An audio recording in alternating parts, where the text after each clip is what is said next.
التماس میکردم میگفتم تو به خدا با این جرس هیلاتون نزنیم، بچه من پایینه بدن. میگفتم نه مادر اینجوری نکن، ما باید سریع اینا رو از اینجا بیرون بیاریم. میگفتم بچم خیلی ضعیفه، شما این میزنی زنده نمیمونه.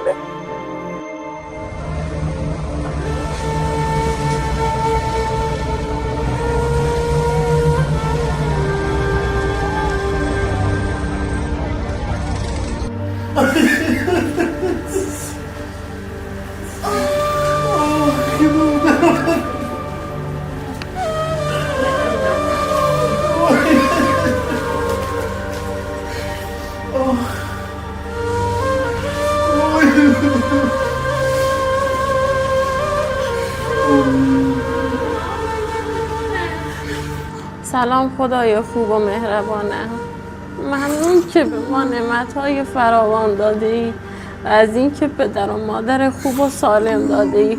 خدای مهربان، من همیشه شکرگزارم که همه جا با من هستی و ممنونم که کمک کردی که به کلاس دوم بروم و درس یاد بگیرم و چیزهای بهتری بدانم.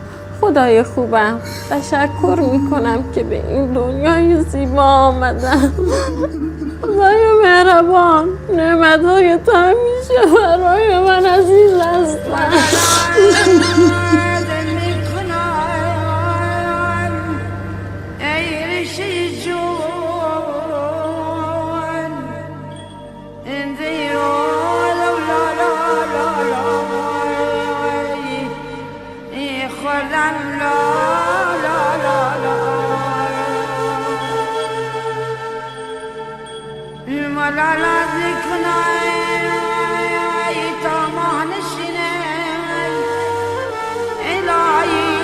مادر داغ فرزندش نبینه، روزگار گر مادر ببینه روی فرزند، چه حجاجی که در مکه رسیده.